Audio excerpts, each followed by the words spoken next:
جب مجلس کے صبر کا پیمانہ لبریز ہو گیا تو شکیل نے کھڑے ہو کر یہ اعتراف کیا کہ ہاں میں نے یہ شیطانی حرکت کی ہے اور میں سرعام یہ اعلان کرتا ہوں کہ آج کے بعد سے شیطانی حرکت نہیں کروں گا۔ اس کے بعد پھر شکیل کو چھوڑ دیا گیا، لیکن وہاں کے ذمہ داروں نے یہ طے کیا کہ شکیل جیسے فتین اور شکیل جیسے فتنہ پرور لوگوں کا دیوی میں رہنا مناسب نہیں۔ اگر یہ دیوی کی سر زمین پر رہے گا تو دیوی کا ماحول خراب ہو جائے گا۔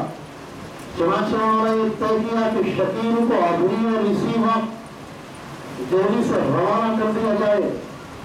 انہوں نے شکیل کا دیوی بستر باندھا اور اسے لے کر چلے اور لے جا کر ارادہ یہ تھا کہ دربھنگا یا بہار جانے والی کسی بھی گاڑی میں اسے بٹھا دیا جائے گا، لیکن گاڑی آنے میں دیر تھی اور لوگ یہ تاکید کر کے اسے آ گئے کہ تجھے گاڑی میں سوار ہونا ہے، واپس نہیں ہونا، واپس ہوا تو اچھا نہیں ہوگا۔ لوگوں سے صبر نہیں ہو سکا۔ ظاہر ہے کہ جب شکیل جو ہے وہ کیوں گیا تھا، نتیجہ یہ ہوا تو لوگ تو ادھر گئے اور شکیل دوسرے راستے سے نکل کر لکشمی نگر آیا اور اپنا پرانا مکان خالی کیا، اور دوسرا مکان یعنی لکشمی نگر کے دو حصے ہیں۔ ایک طرف لکشمی نگر میں مسلمانوں کی آبادی ہے اور دوسری طرف لکشمی نگر میں اہل کفر کی آبادی ہے۔ تو شکیل نے اس حصے میں مکان لیا جہاں پر اہل کفر کی آبادی ہے، اور وہاں پر ساجد، جمال اور شہوار یہ چند حضرات ایسے ہیں جنہوں نے شکیل کے مشن کو تھاما اور بڑی کامیابی کے ساتھ اسے چلانا شروع کیا۔ لیکن ظاہر ہے اس کی مخالفت ہو گئی تھی اور معاملہ کھل گیا تھا، اس لیے مدنی مسجد میں بھی ایک مرتبہ شکیل کو چھوڑ کر پٹائی کی گئی اور اس کا سر بھی مونگا گیا، اس سے ذلیل کیا گیا، جس کے بعد شکیل نے اس نتیجے پر پہنچا کہ دیوی کی سرزمین میرے لیے مناسب نہیں ہے اور میرے لیے تنگ ہے۔ چنانچہ شکیل نے وہیں سے ارادہ کیا کہ اب دیوی سے باہر دوسری ریاستوں میں، اور ریاستیں بھی خصوصاً ایسی جہاں پر مہدی کا تصور باقی ہے اور لوگ مہدی کے نام سے ان کے دلوں میں نرم گوشہ ہے، ایسی ریاست کی تلاش کی جائے۔ سید محمد جون کلی جن کا میں نے تذکرہ کیا، ان کے ماننے والے آج بھی موجود ہیں اور آج بھی مہدی کہلاتے ہیں۔ وہ بہت سالوں کی اصلاح ہو چکی ہے، لیکن بہت بڑی تعداد اورنگ آباد، آندھرا پردیش میں آج بھی موجود ہے۔ تو شکیل نے یہ سوچا کہ مہدی جو طبقہ ہے یہ بے شعور ہے عام طور پر، تو کیوں نہ اس کی آبادی میں رہ کر ہم مہدی کا کاروبار چلائیں، وہاں پر مہدی کا کاروبار چلنا آسان بھی ہے۔ چنانچہ اس نے اورنگ آباد میں زمین لی اور وہ زمین پہلے قادیانیوں کے پاس تھی، قادیانیوں کو وہاں سے بھگایا جا چکا تھا، تو پھر شکیل نے وہ حصہ خریدا اور وہاں پر آبادی شروع ہوئی۔ بہت سارے کمزور اور پسماندہ مسلمانوں کے امام کو خرید کر اس نے وہاں پر بسایا اور انہیں یہ لالچ دیا کہ اگر تم میرے مہدی ہونے کا کلمہ پڑھتے ہو اور مجھے مسیح موعود تسلیم کر لیتے ہو تو میں تمہیں یہاں پر مکان کے ساتھ بجلی اور پانی بھی فری دوں گا۔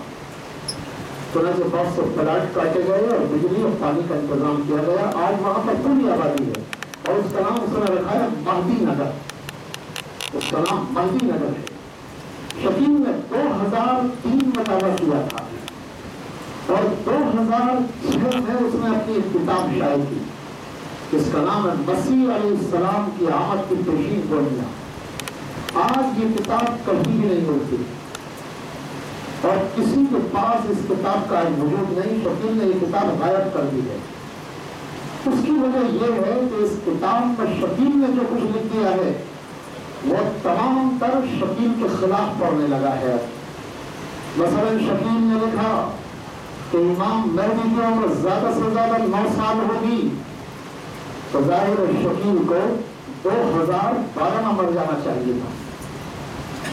اب جب 2012 میں نہ مرا اور مرنے کا اس کا ارادہ بھی نہیں ہے تو وہ کتاب اگر لوگوں کے پاس رہے گی تو وہ تو اس کے خلاف حجت بن کر رہے گی.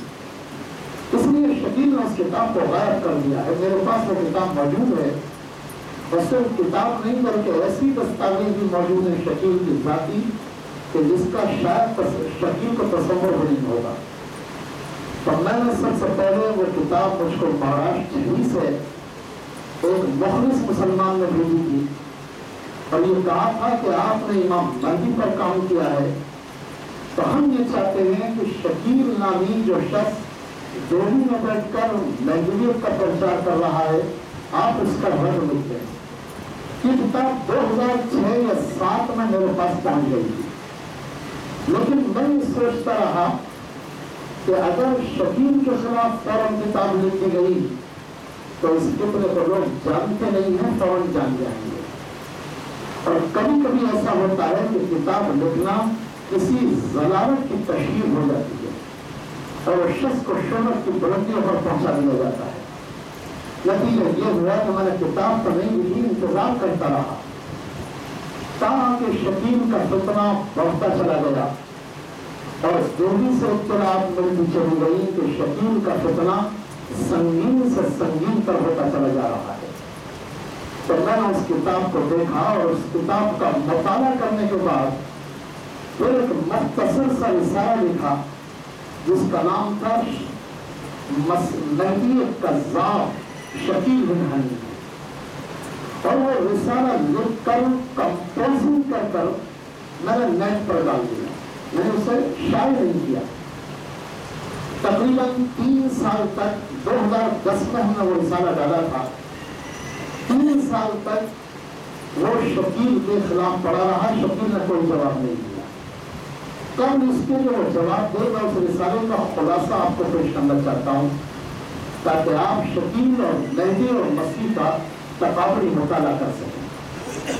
ہم اور آپ اچھی طرح جانتے ہیں کہ حضور صلی اللہ علیہ وسلم نے امام مہدی کے سلسلے میں ہمیں ایک کسوٹی دی ہے اور وہ ہے امام مہدی کی علامت ہے. امام مہدی کی علامات وہ کسوٹی ہیں کہ جب بھی تاریخ میں کوئی مہدی پیدا ہوا اور جب بھی کسی نے عمل مہدی کا علم بلند کیا تو علماء کرام نے انہی تفصیلی علامات سے اس کا نور بند کیا اور اس کے جلد اور اس طرح پر مہر لگا دی. یہی تفصیلی علامات ہیں جو کسوٹی ہے اور فرق کر سچے اور جھوٹے کا پتہ دیتی ہے. تو ان علامات میں ہم نے تقریباً 10-15 علامتیں منتخب کی تھی تاکہ شکیل کو اس سے پرکھا جائے اور لوگ اچھی طرح جان سکیں کہ یہ شخص جھوٹا ہے.